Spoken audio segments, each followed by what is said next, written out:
little project going on here today. I put this spacer plate in this weight bracket. Now we have a beautiful weight bracket on this tractor. The front end is set narrower than the rear end. And now I know why, because the tie rod will not slide. This tie rod's adjustable. It's got little notches so you can slide it out in relationship to these bolts. And you slide the rear end apart or slide the front end apart. And now I know why it wasn't adjusted, because this was stuck big time. I had large amounts of heat and cheater pipes. And so, I mean, that's where, when you can weld, gives you all the advantages. I just cut this thing. And now I can adjust it. So I'll have to get it where I want it, and then I'll just weld it back together, and it'll shrink and it won't be adjustable. But it wasn't adjustable anyway. And if I need to move it again in the future, I'll just cut it again and move it. No big deal.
That looks better.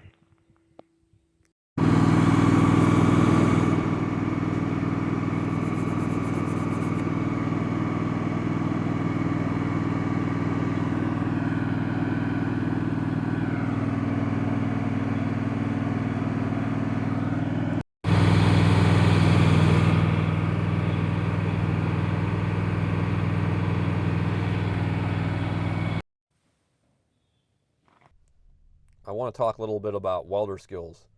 Welder Skills was created by Jody Collier from weldingtipsandtricks.com. It's a platform with all kinds of welding content. There's many different instructors. We have instructors from all kinds of different industries with different skill sets that want to share their knowledge. There's content posted weekly. If you want to check it out, you can do a 7-day free trial that has full access. You can sign up monthly, or you can save some money by signing up for a year.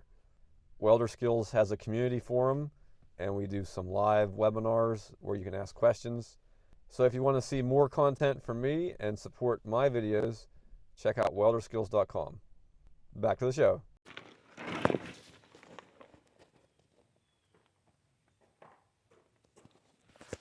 Here's the reenactment. We've got a piece of tubing I slit here with a tiny wheel. We're going to be using 3 30-second 60-10, and we're going to be at 36 amps. I'm going to start with a tack here at the end to keep this from opening up. And then I'm going to start skipping around to try to spread the heat out, try to keep it from warping too bad, but it is probably going to warp it. And we're going to be fighting doing this at 36 amps because starting out it's going to be a little bit too cold, but when we start running it'll be about perfect.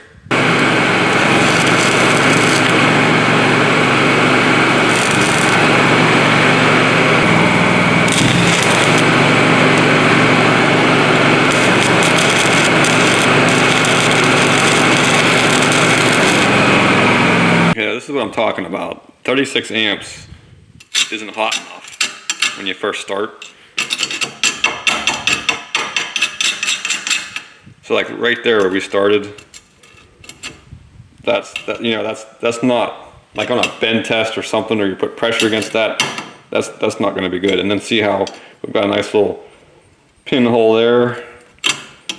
So if you had to do this more carefully, you would tack here in the center at a higher amperage, and then you would carefully feather that tack out with the cutting wheel.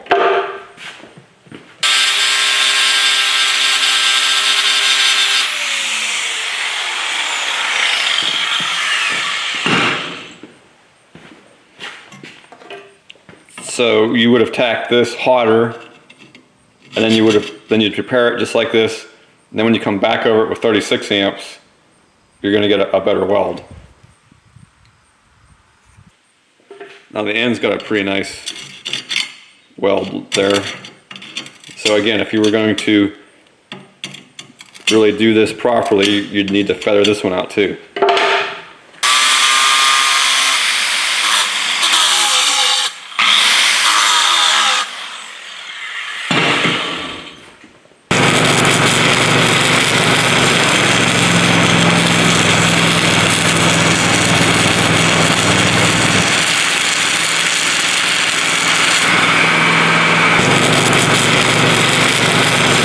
All right, let's slow it down.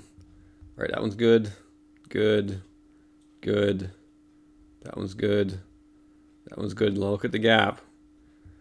That one's good. Oh, that's bad. I should have stopped. You need to stop. Stop. Nope, don't keep going. If you keep going, this is what happens.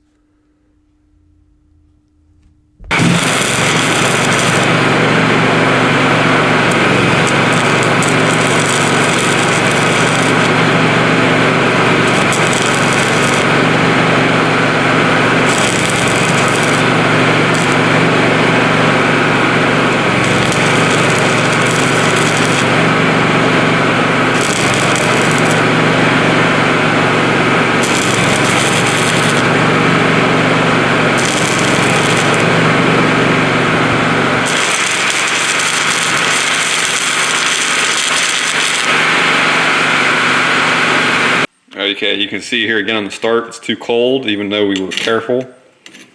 And then we welded too far, and then we got too much heat, blew right through it.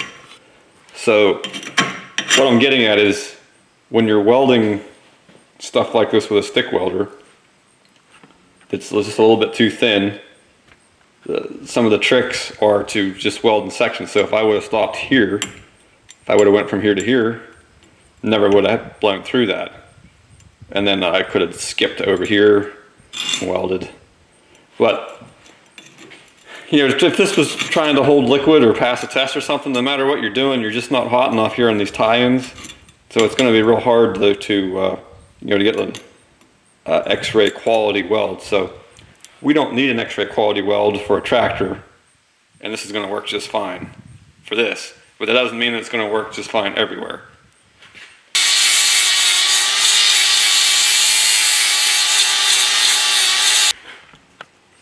Okay, now we can see some of the imperfections running at too low of an amperage. Like that right there is probably going to be a pinhole. That's probably a pinhole. So if you needed this to hold fluid, now that you've got the crack sealed up, you're going to have to go back over it.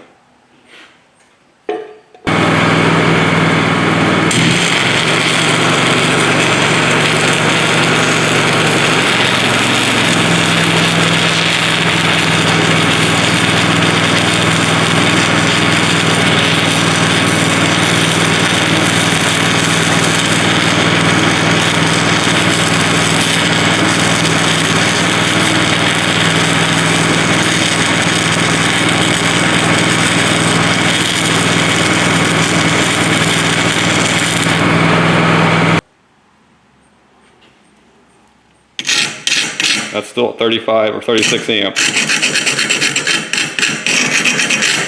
So that is not going to pass an X-ray. Welding over junk like that's still in there. It's not going to pass a bend test.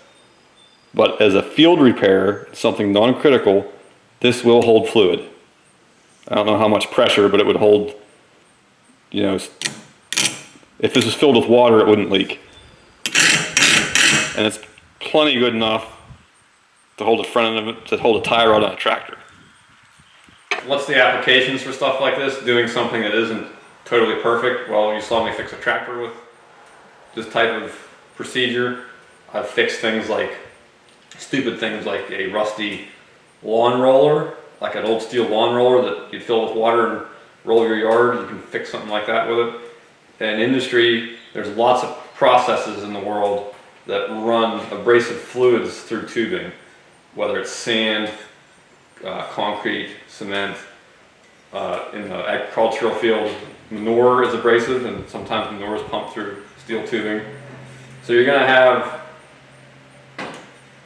a thin spot in a pipe where it's blown through and it's leaking, and it needs to be fixed enough to work at that moment. It's not you're not restoring the thing. You're making your money because they know that you can come out in the field and get some temporary results to get them through a job or through a jam or whatever. That's where knowing how to weld this thin stuff and getting it to hold fluid is very handy with a stick welder. You don't always have the weather, you don't always have the ability to get your MIG welder in where you want it. You don't have the ability to get your TIG welder in where you want it. So with 6010 you can weld through some questionably rusty material, and it can be raining, it can be windy. All you gotta do is get your welding lead in there and try to make yourself a living. Thanks for watching.